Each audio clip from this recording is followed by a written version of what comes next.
जा रही है। जी जी अनिल जी बोलिए। सुरभि जी, मेरा ये कहना है कि सही मायनों में जो सरकार ने जो अपना 20 लाख करोड़ का जो पैकेज दिया है, उसमें उसने हर जो देश का नागरिक है उसको मजबूत करने की कोशिश करी है। और जब उसकी जेब भर जाएगी, वो मजबूत होगा, तो प्रैक्टिकल टूरिज्म को भी लाभ मिलेगा, ट्रांसपोर्ट के जो टूरिज्म से जुड़े हुए लोग हैं उनको भी लाभ मिलेगा। इनको असली लाभ मिलेगा कि कस्टमर वहां जाना शुरू हो, वहां पर लोग घूमने के लिए शुरू हो। आज कोरोना एक ऐसी महामारी बनी हुई है जिसने सबके मन में यह भर दिया है कि हम सबको घर में रहना है, डिस्टेंस का पालन करना है। इसलिए जब जो भारत के नागरिक हैं, कोरोना जाएगा और ये भारत के नागरिकों की जब स्थिति मजबूत होगी तो वो सब अपने आप भागेंगे। ये जो उद्योग है वो अपने आप ही आगे के लिए चलेगा। आज सरकार ने, चाहे वो मजदूर हैं, चाहे वो किसान हैं, चाहे वो बिल्डिंग में काम करने वाले लोग हैं, चाहे छोटे व्यापारी हैं, चाहे छोटे उद्योग धंधे हैं, आज कोशिश गवर्नमेंट ने ये करी कि हर लोग के हाथ में रोजगार आ जाए, देश आत्मनिर्भर की तरफ आगे बढ़े। इस सोच को लेकर के हम आगे चल रहे हैं। और अगर सेक्टरों की बात करें तो और भी बहुत सेक्टर छुटे हुए हैं, कहीं ना कहीं उन सेक्टरों की तरफ ध्यान देंगे तो आज हम जो प्राइवेट स्कूल है वो भी सेक्टर छुटा हुआ है। लेकिन अगर हमारे हिंदुस्तान की जनता की जेब में पैसा आ गया, हिंदुस्तान की जनता की क्रय शक्ति बढ़ गई, तो स्वाभाविक बात है कि बाकी चीजों को अपने आप सपोर्ट मिल जाएगी। आज आवश्यकता है कि लोग भूखे ना सोएं। आज आवश्यकता है कि बेरोजगारी को रोजगार मिले, चाहे वो प्राइवेट हो चाहे वो सरकारी हो। और सरकार का जो सारा प्रयास ये है कि हिंदुस्तान के अंदर जो भयानक स्थिति है उससे अधिक लोगों पर कैसे पहुंचा जाए, अधिक से अधिक। तो इस बात को ध्यान में रखते हुए योजना बनाई है और उन सबको भी इसका लाभ मिलेगा, आज नहीं तो कल। संजय जी हैं, सही संजय जी जो बात रख रहे हैं, हम अगर व्यापारिक दृष्टिकोण से देखा जाए तो संजय जी का दृष्टिकोण पूरी तरीके से ठीक है।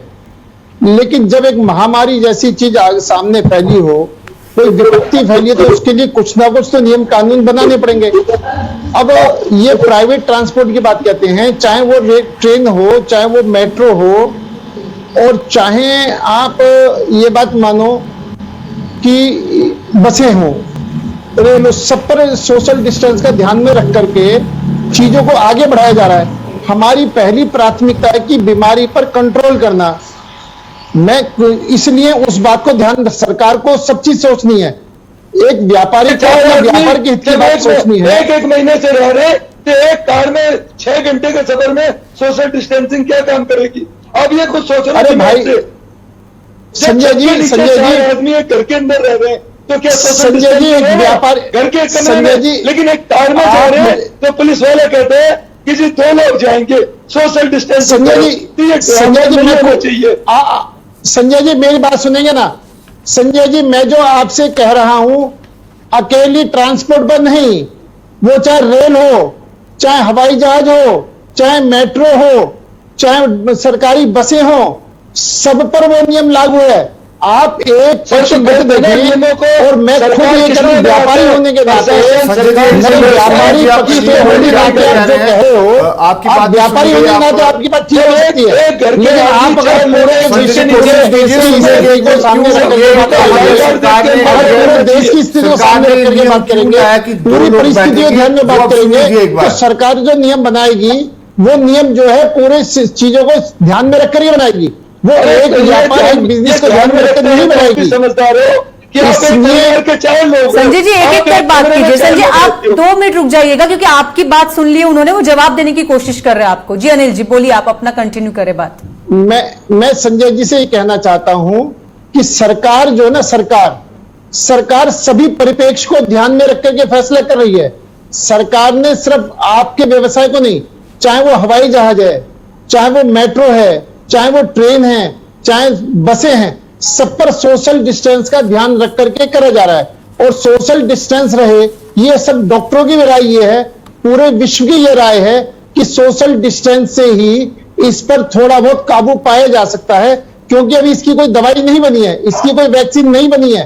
तो सावधानी ही हमको बचाएगी, और हम बचेंगे तभी हम अपने व्यवसाय को और व्यापार को कर पाएंगे। क्या जी आपसे पूछ रहे राहत सरकार इन सौरभ सेक्टर के लिए जी- क्या ला सकती है?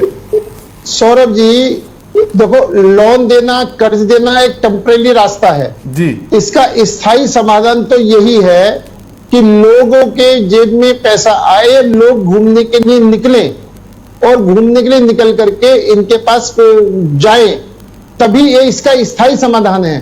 और सरकार जो है टेम्परेरी के साथ साथ स्थायी समाधान किस तरीके से हो सकता है उस पर पूरी तरह से कार्रवाई कर रही है। जहां तक अगर सही मायनों में व्यापारी होने के नाते उसने जीएसटी में छूट दी है, व्यापारी होने के नाते इनकम टैक्स में छूट दी है, व्यापारी होने के नाते ब्याज के अंदर भी छूट, मतलब वो एक व्यापारियों को जो भी लाभ दे सकती है वो दे रही है। और आपने एक बात का विशेष ध्यान दिया होगा, इस पूरे बजट के अंदर या तो मध्यम वर्ग और निम्न वर्ग को ही प्राथमिकता देकर के पूरी मदद पहुंचाने की कोशिश करी है। यही यहाँ पे जवाब देंगे जी। सुरभि जी, जी ऋषि बंसल जी ने जो कहा है, एक व्यापारी के नाते उन्होंने बिल्कुल ठीक कहा है। और भी बहुत से सेक्टर ऐसे हैं जो अछूते रह गए हैं। इसलिए कोई ये नहीं है कि इनकी बात गलत है, इनकी बात बिल्कुल ठीक है। और सरकार की पहली प्राथमिकता जो है वो प्राथमिकता किसी तरीके से कोरोना के संकटों से निकलने की है। वहां पर जो मजदूर किस्म का 4th क्लास का एम्प्लॉई है, मध्यम वर्गीय, उसको कोई ना कोई रोजगार मिले, किसी ना किसी तरीके से उसकी प्राथमिकता इस चीज पर आ रही है और वो एक अति आवश्यक भी है। इसलिए और जो चीज छूट गई है उसके बारे में भी सरकार को ध्यान दिलाना हम सबका फर्ज है और उसके बारे में सरकार कुछ ना कुछ सोचेगी। बिल्कुल, यही हम भी लेकिन